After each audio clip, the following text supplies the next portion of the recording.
Salut à tous les gamers, j'espère que vous allez bien. Aujourd'hui, on se retrouve pour Age of Sigmar Warcry avec Monstres et Mercenaires.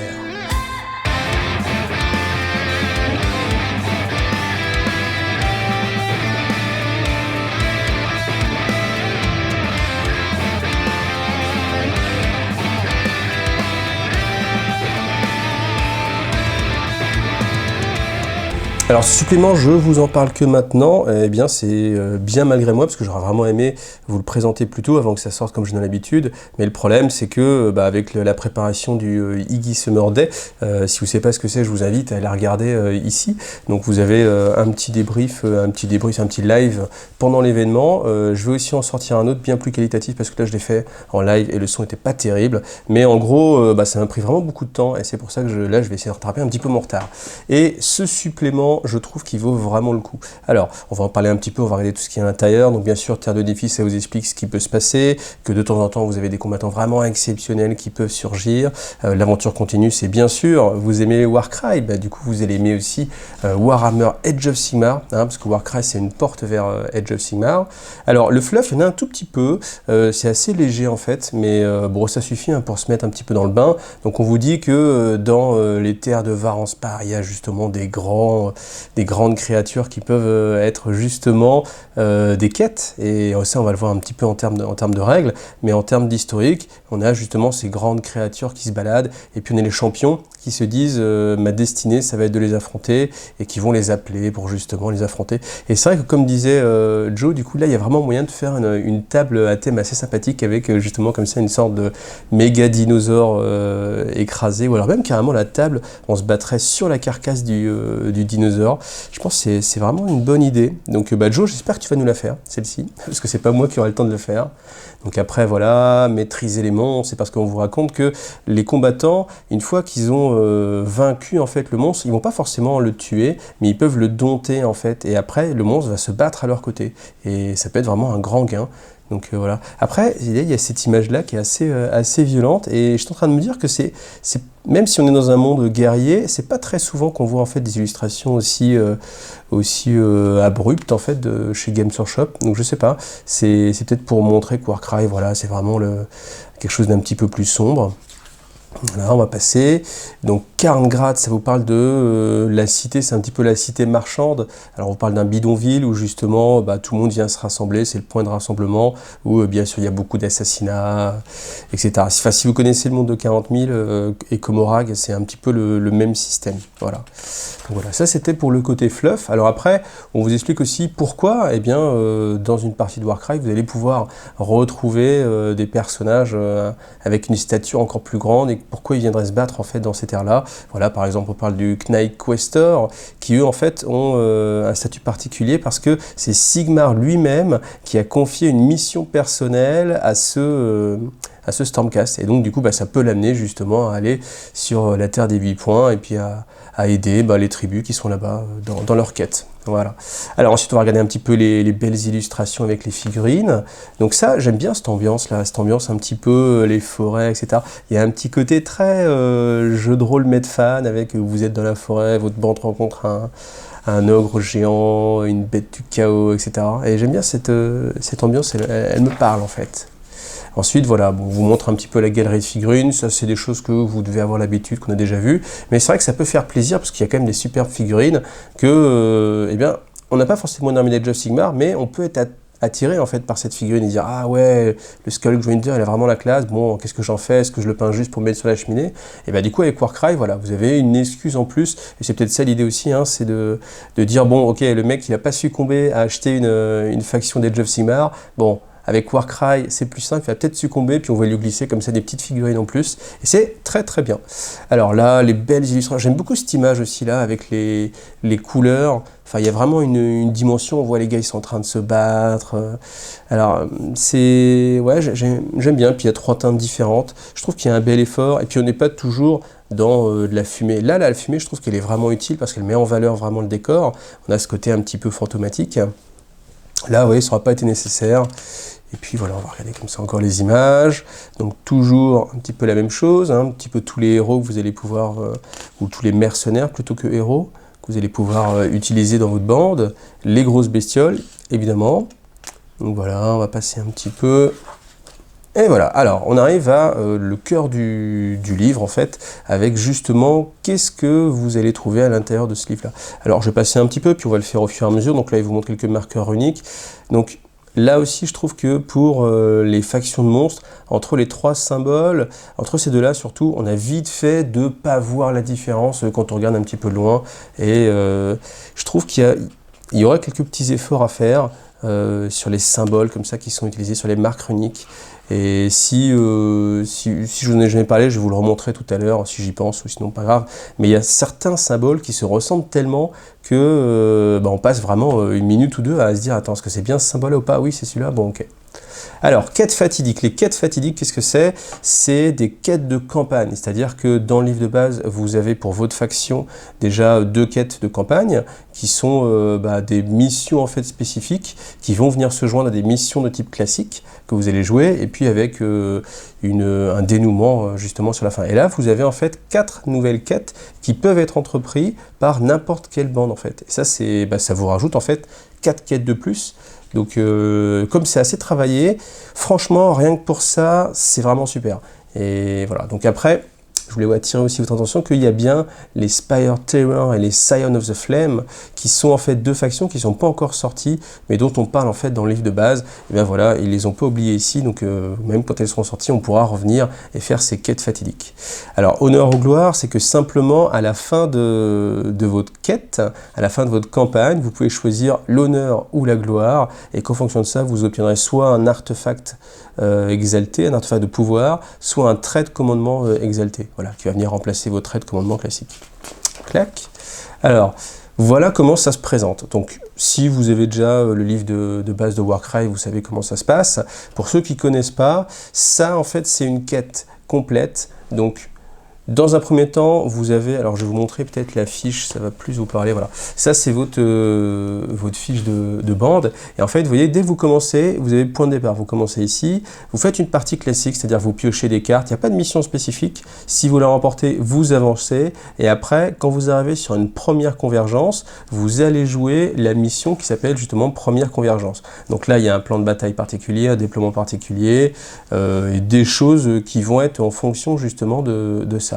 Et puis après, vous continuez, donc là vous allez gagner un artefact de pouvoir, tac tac, là c'est basique, après deuxième convergence, on continue, et enfin convergence finale, et si vous gagnez, but de la campagne, voilà. Et ça, c'est vraiment ce qu'on trouve là, première convergence, seconde convergence et convergence finale.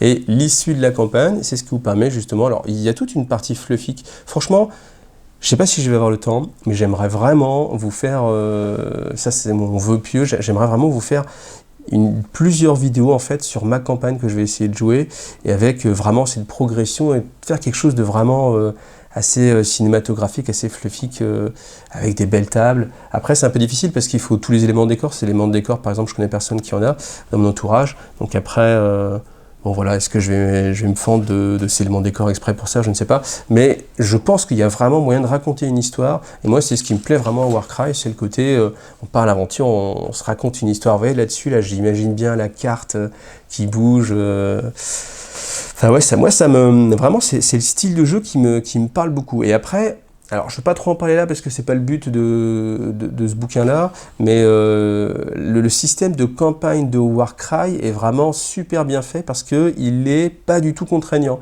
C'est vous faites des parties avec n'importe qui, vous pouvez très bien commencer une campagne à 3, vous êtes avec 3 potes, vous dites allez, on se lance dans la campagne, on le fait. À un moment donné, il y en a un qui, bon, il a plus trop le temps, il a plus trop envie, il lâche, mais c'est absolument pas grave. Et au contraire, s'il y a quelqu'un d'autre qui a envie de venir aussi, après du coup vous avez réussi à convaincre quelqu'un d'autre qui a envie de s'intégrer à la campagne, il peut tout à fait s'intégrer à n'importe quel moment de la campagne. Voilà, c'est vraiment quelque chose de très riche. Donc voilà, les quêtes, on va les passer, mais voilà, et ça, hop, vous ne regardez pas parce que c'est justement le résultat, et je pense que ça peut être sympa de choisir, l'honneur ou la gloire sans savoir forcément ce que vous allez avoir derrière. Alors, les batailles de défi, ça c'est un petit peu particulier, c'est toutes les batailles qui vont être rattachées à l'utilisation des monstres, des hydres, etc. Et le système, tout simplement, c'est que quand vous êtes en mode campagne, vous pouvez, si l'adversaire est d'accord, dire « écoute, je te propose qu'on fasse une bataille de défi ». Auquel cas, vous allez jouer en fait votre faction classique avec tous les équipements, les artefacts que vous allez avoir pu gagner. Par contre, lui en face ne va pas jouer sa bande, mais il va jouer le Challenger. Donc le Challenger, c'est justement, ça peut être la grosse créature, ça peut être une autre bande un petit peu spécifique, voilà. Et après, du coup, bon, je ne vous détaille pas tout, parce que vous pouvez le lire déjà, et puis ça sert à rien d'entrer trop dans les détails, mais voilà, ce qu'on vous dit, c'est que c'est quand même à vous d'amener la figurine, c'est quand même plus sympa, et que c'est la façon, dans une campagne, de après pouvoir jouer avec ces figurines. Donc, c'est-à-dire qu'il faut d'abord battre, là, si on prend par exemple la tanière de la triple bête, donc du coup, il faut d'abord battre la créature pour après avoir le droit de la réutiliser dans votre campagne. Voilà, donc on va passer aussi, hein, vous voyez les différents types de missions. J'aime bien aussi cette illustration-là, parce que elle est très réussie, je trouve. Elle donne tout de suite le thème. C'est tout simple, mais ça vous immerge vraiment dans la bataille. Vous voyez, je trouve que c'est vraiment très qualitatif. Et encore une fois, vous voyez, moi c'est ce qui me plaît, hein, le côté fluffy, un petit peu comme ça, rentrer un petit peu dans l'historique, et puis vraiment avoir l'impression de vivre une scène de film ou un truc comme ça, c'est plutôt sympa. Alors, la main de l'élu éternel, ça c'est une mission intéressante. Pourquoi? Parce qu'elle vous donne accès en fait à une nouvelle bande en fait, qui est la suite de Varangarde. Donc là, c'est vraiment les élus d'Abaddon, ceux qui sont extrêmement badass, les boss parmi les boss. Je sais plus où j'avais vu. Alors, je vais le relire un petit peu. Ah, voilà, c'est ici. Donc on a moins d'un Chaos Lord sur 1000 est jugé digne de se porter candidat à la Varangarde. Donc déjà, faut être un Chaos Lord. Chaos Lord, c'est pas tout le monde. Donc ensuite, moins de 1 sur 1000, allez, on va dire 1 sur 1000, est jugé digne d'être candidat, et 1 sur 10 000 survit pour intégrer le rang de la Varangarde. Ça veut dire que si on fait 1 sur 1000 et 1 sur 10 000, ça fait 1 sur 10 millions. Donc ça veut dire que fluffiquement, parmi les Chaos Lords, il n'y en a que 1 sur 10 millions. Donc si on imagine que pour être Chaos Lord, c'est peut-être 1 sur, je sais pas, 100 000, quoi. Du coup, ça fait des milliards. Donc, dans ce monde-là, vous avez des milliards d'individus. Ou alors, il n'y a personne dans la Varangarde. Mais comme il y a du monde, ça veut dire qu'il y a des milliards. Donc les mecs, petit bémol, arrêtez de la jouer genre en mode les élus, des élus, des élus, des élus, de l'élite, de l'élite, de l'élite. Parce qu'avec des trucs sur 1 sur 10 000 et 1 sur 1000, ça fait des millions. Et bon, je pense pas qu'il y ait dans le monde des Jobs Simar des milliards d'individus juste sur les 8 points. Donc voilà. Par contre, après, ça mis de côté, vous avez en fait vraiment une autre bande qui peut être jouée. Donc ça, c'est vraiment sympa. C'est les guerriers du chaos, tout simplement. Donc là, vous avez les figurines que vous pouvez utiliser. Donc en jeu libre, tout simplement. Alors dans une campagne, vous ne pouvez pas les utiliser. Par contre, en jeu libre, et c'est ce que vous pouvez faire le plus facilement avec vos amis, et bien voilà, vous avez accès à cette nouvelle bande. Donc ça aussi, c'est très très riche dans ce supplément. Ensuite, cerfs et monstres. Donc là, on vous dit comment jouer en fait avec, comment intégrer en fait les cerfs et les monstres dans vos parties. Donc il y a des règles spécifiques. Alors, comme bien évidemment, ils sont assez badass, il y a en fait des nouvelles aptitudes qui, vous voyez, sont accessibles à tout le monde. C'est-à-dire qu'à partir du moment où vous n'avez pas de symbole, comme ici, ça veut dire que n'importe qui peut déclencher en fait ces pouvoirs. Et c'est des pouvoirs qui vont être justement en fonction des créatures. Par exemple, là, vous voyez le triple frapper les yeux.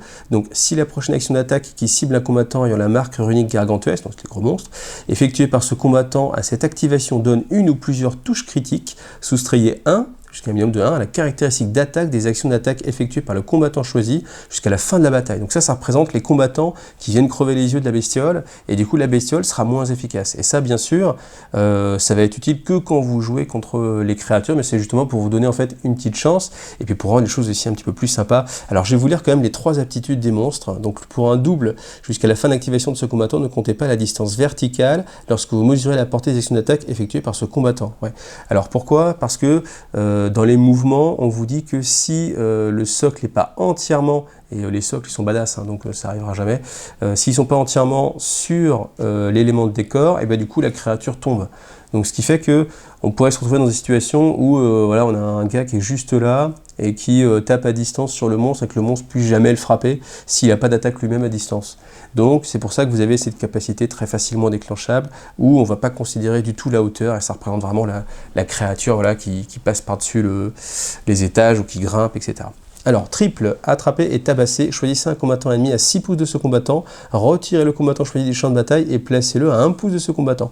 Puis jetez autant de dés que la valeur de cette aptitude. Pour chaque jet de 4+, il prend 3 dommages. Donc déjà les 3 dommages c'est cool, c'est assez sympa, mais ce qui est très très fort, c'est que vous avez un contrôle sur le placement des personnages. Donc du coup, si encore une fois on se retrouve avec quelqu'un qui a trouvé une position un petit peu avantageuse, ou par exemple, vous êtes, je sais pas, derrière des murs, la créature ne peut pas passer parce que vous avez simplement une arche ou un pont pour passer. Vous êtes à distance d'envoyer des petites attaques. Et ben là, la créature vous attrape quoi qu'il arrive et puis vous rebalance à 1 pouce. Ça se trouve, en plus, il y a des pics dedans. Donc voilà, c'est très cinématographique et ça permet d'équilibrer un petit peu pour pas qu'on se retrouve avec des situations où la créature peut pas jouer parce que en termes de règles, du coup, ça marche pas. Et enfin, on a le quadruple, donc tout déchaînement démolisseur.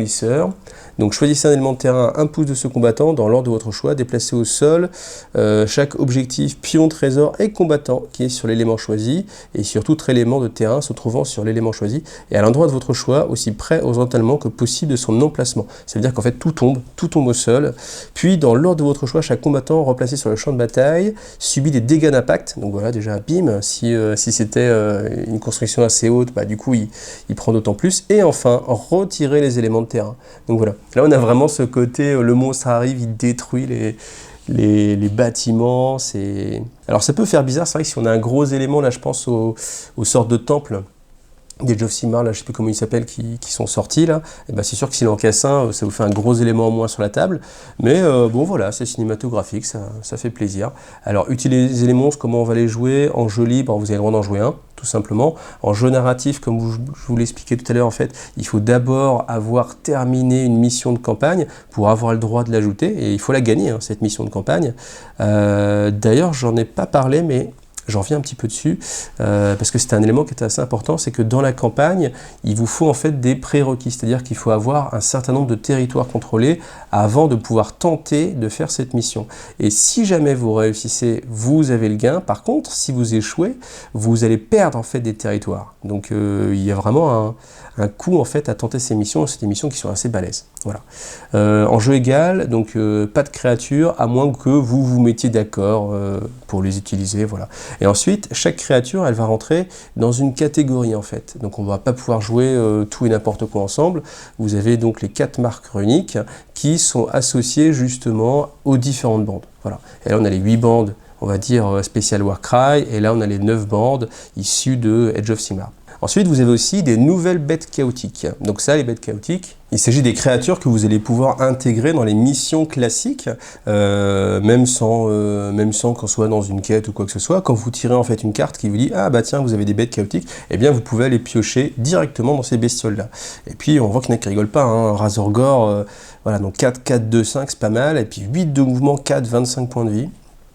Donc voilà, faut pouvoir le taper. Et puis bon, après voilà, je ne détaille pas non plus les petites capacités, mais ils ont chacun en fait leurs petites capacités comme ça. Donc vous voyez, il y a quand même beaucoup de matériel de jeu dans ce supplément. Donc voilà. Alors je vais pas non plus détailler toutes les bestioles. Après, je voulais juste m'attacher. Vous voyez, je me dis bon, on va quand même en regarder deux. On va regarder le Terrorgeist et le Zombie Dragons. Alors pour 350 points, ça tape à 2, 4, force 5. Et après, ce qui est intéressant, c'est que un petit peu à la manière, de ses grands frères, vous avez des statistiques variables. Donc, suivant les points de dégâts qui lui sont alloués, son mouvement va changer et ses dégâts vont changer. Voilà. Ce qui fait que, bien sûr, la créature va se fatiguer. Plus elle est blessée, plus elle va avoir du mal à agir. Et puis voilà. Donc, ça, vous le retrouvez quasiment pour toutes les créatures. Alors, si on compare un petit peu les deux, on a 350, 360 points. Donc, pour 10 points, qu'est-ce qu'on va avoir comme différence? On a déjà 1 de plus pour le zombie dragon, donc ça c'est le nombre de dés qu'il lance. Après ici les stats c'est la même chose, voilà le même tableau. Et après pour les aptitudes qui sont ici, et bien là on a un plongeon, donc ça a rajouté un petit peu le mouvement, ça c'est exactement la même chose. Ensuite cri de la mort, jetez un dé pour chaque combattant ennemi visible à 8 pouces de ce combattant, sur 5 allouez-lui 1 point de dégâts, donc ça va pas être tout le temps, et sur 6 allouez-lui autant de points de dégâts que la valeur de cette capacité. Bon, pas forcément super top. Ça aurait été sur un 4+, peut-être déjà, ça aurait été un peu mieux, ou même 3+, ou 2+, peut-être. Là, juste un point dommage en dépensant son triple, ça me paraît pas très très fort. Et après, son quadruple, s'il a perdu 10 points de vie, vous pouvez déclencher cette capacité. Donc, vous allez mettre autant de dommages que la valeur des capas, ça c'est bien, à tous les combattants qui sont à 3 pouces de la créature. Sachant que la créature, comme elle a un gros socle en plus, bah, du coup, si vous l'avez bien placé, il y a moyen de cibler pas mal de monde. Et la contrepartie dans le zombie dragon, donc griffe démesurée, ajoutez la moitié de la valeur de cette attitude à la caractéristique d'attaque. De la prochaine action d'attaque qui a une caractéristique de portée de 3 au moins. Donc ça veut dire que si vous avez un 4 par exemple, vous ajoutez la moitié, donc vous ajoutez 2 attaques. Sachant qu'il a déjà une attaque en plus, bon voilà, ça c'est plutôt pas mal. Par rapport à ça, vous voyez clairement, moi je préfère les griffes. Et après on a le quadruple. Donc là, par contre, au lieu de... Alors, je vais vous le dire. Choisissez un combattant ennemi visible à 8 pouces de ce combattant. Donc, c'est un jet, en fait. C'est comme un tir. Alors, jetez un dé pour chaque combattant, pour lui et pour chaque combattant à 3 pouces de lui. Donc, c'est un tir de zone, en plus, une sorte de gabarit. Sur 1, il se passe rien. Bon, ok. En même temps, là, sur 1, 2, 3, 4, il se passe rien. Alors par contre 2 ou 5, donc c'est-à-dire la majeure partie du temps, vous allez mettre directement les dommages qui sont utilisés par la capacité. Donc si vous avez un quadruple 5, bah, ça fait directement 5 dommages. Donc là on se retrouve sur la même chose que cette stat-là. Sauf qu'en plus, si vous faites un 6, vous lui allouez autant de points de dégâts que le double de la valeur de cette aptitude. Donc si vous avez fait un 6 et que vous faites encore un plus un 6, vous avez un petit peu de chance. Du coup vous mettez 12 patates sur un gars qui est à 8 pouces de vous. Et ça va se répercuter en plus sur tous ceux qui sont à 3 pouces, et je trouve ça hyper fort. Et par rapport au Terrorgeist, à 10 points en plus, je me dis que voilà. Voilà, je voulais juste venir dessus pour vous dire que je trouve que comme il y a très peu de statistiques en fait dans Warcry, immanquablement, il y a un moment donné où du coup vous devez trouver des aptitudes, il n'y a pas beaucoup de choses à varier, les points changent. Je trouve que l'équilibrage, il n'est pas forcément au top. Vous voyez, entre les deux, pour juste 10 points de plus, je trouve ça... je trouve que le zombie dragon est incroyablement plus fort. Voilà. Donc, il faut l'avoir en tête. Après, si vous préférez la figurine Terrorgeist, c'est plus joli, mais je pense que Warcry, dans l'ensemble, c'est compliqué à équilibrer. Et puis en plus, vous voyez, quand il y a toutes les factions qui sont là, bon, je n'en parle même pas. Et puis après quelques parties, on se rend compte qu'il y a quand même certaines unités, évidemment, même à l'intérieur des factions, qui... Voilà, tout ça pour dire, je pense que Warcry, c'est pas forcément le jeu le plus équilibré au monde, mais ça reste malgré tout un très très bon jeu, parce qu'il n'y a pas que l'équilibre dans la vie, et puis on peut prendre beaucoup de plaisir, sans pour autant se prendre la tête sur, voilà, pour 10 points de plus, t'as beaucoup de plus, etc. Voilà. Alors ensuite, les alliés. Les alliés, c'est simplement que vous allez avoir des nouvelles marques runiques où vous retrouvez en fait le symbole entouré en fait d'un petit rond pour vous dire que c'est un allié. Vous pouvez l'intégrer en fait dans votre bande. Et puis bon voilà, toujours avec les petites restrictions qui sont ici. Voilà, on va passer, on va directement les regarder. Donc, on va retrouver un petit peu toutes les figurines que vous avez pu voir dans les pages précédentes. Et là, c'est pareil. Alors, si on repart l'équilibrage, ce qui a déjà été le cas de tout à l'heure, là, vous voyez, c'est pareil. 185, 195, on peut regarder les différences. Ah, lui, il lance un dé de plus, d'accord, très bien. 4, là, bon, elle a un plus en endurance. Pourquoi pas? Donc là, on peut se dire pourquoi pas, c'est assez équitable. Maintenant, quand on regarde les capacités de déclenchement, et là, ça me permet de reparler des symboles. Vous voyez, quand vous avez ce symbole-là ici et ce symbole-là ici, c'est pas les mêmes.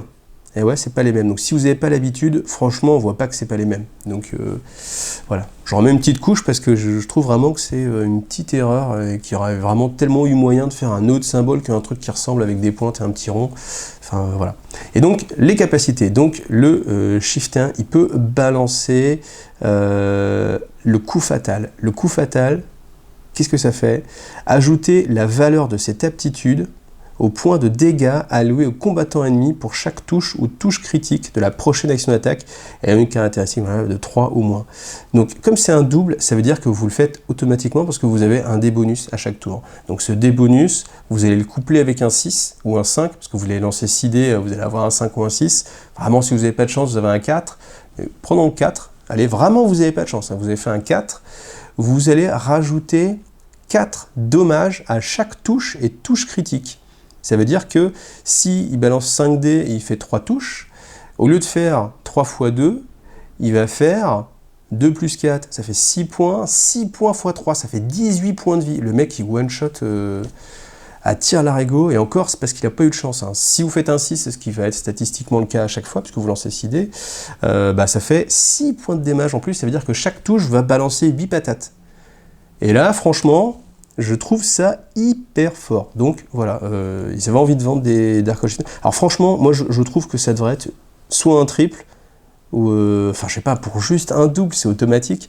Je trouve ça extrêmement fort, et voilà. Alors ensuite, on va regarder un petit peu la suite. Bon, je vais pas vous détailler tous les persos, je vous laisse le temps comme ça de les regarder, de faire pause sur la vidéo si vous le voulez. Normalement ça reste assez lisible, mais après ce qui est vraiment intéressant, c'est que souvent, encore une fois, comme je disais, il y a des figurines, genre lui, l'Ogroid, c'est une belle figurine, on a envie de l'avoir. Par contre, bon, on va pas avoir forcément envie de jouer toute une faction pour pouvoir le jouer. Par contre, là dans Warcry, on peut se faire plaisir, on peut l'intégrer à sa bande. C'est pareil pour les Stormcast, des fois il va y avoir un petit perso qui va vous plaire. Je suis très déçu qu'ils aient pas rajouté, alors je sais pas comment elle s'appelle, il y a une figurine qui était sortie justement en même temps que alors comment elle s'appelle? Je vous mets l'image, voilà, je vais me chercher un petit peu sur internet, je vous mets cette image. Cette figurine, je trouve vraiment très réussie. C'est dommage qu'elle soit pas directement enterrée. Après, rien ne vous empêche, bien sûr, de faire une conversion, hein. C'est pas très compliqué. Bon voilà, c'est pas parce qu'ils vous ont mis celle-ci, vous changez un petit peu l'image, comme je vous l'ai dit, il y a moyen de se faire plaisir. Et j'oserais même dire qu'il y a peut-être même moyen de ne pas jouer avec les figurines Games Workshop quand vous jouez à Warcry, et que c'est un excellent jeu, voilà. Donc ensuite, Nighthaunt, Légion of Nagash, Flesh Eater Count, voilà, un petit peu moins de choix. On sent les armées qui sont un petit peu plus en retrait. Là, vous avez une belle grappe de chaman, le petit gobelin, voilà. Et puis voilà, on est arrivé à la fin. Vous avez cette cette fiche de bande qui du coup est mise à jour avec justement les petits personnages en plus, le monstre. Alors les monstres, quand vous les jouez en campagne, vous voyez, ils peuvent gagner aussi des niveaux de destinée, ce qui est plutôt sympa. Et puis là, différentes batailles de défis, comme ça vous pouvez les cocher. Et je pense que c'est sympa ce côté jeu de rôle où du coup vous avez votre fiche de bande et puis vous pouvez la reprendre 10 ans plus tard en disant « Ah, rappelle-toi, on était arrêté là, est-ce que du coup on va la reprendre ou pas ?» Voilà. Eh bien écoutez, merci à vous d'avoir regardé cette vidéo, j'espère que ça vous a donné envie d'aller encore plus loin de Warcry. Moi franchement Warcry c'est un sujet que je vais aborder le plus souvent possible parce que c'est vraiment quelque chose qui me motive et qui correspond exactement à ce que j'ai envie, donc c'est-à-dire un format de jeu rapide, des parties fun entre potes, et puis voilà. Du modélisme, de la peinture, tout ce qu'on recherche. Merci à vous d'avoir vu cette vidéo, continuez à vous abonner, merci à tous ceux qui me soutiennent sur Tipeee encore une fois, et puis rendez-vous dans une prochaine. À bientôt, salut.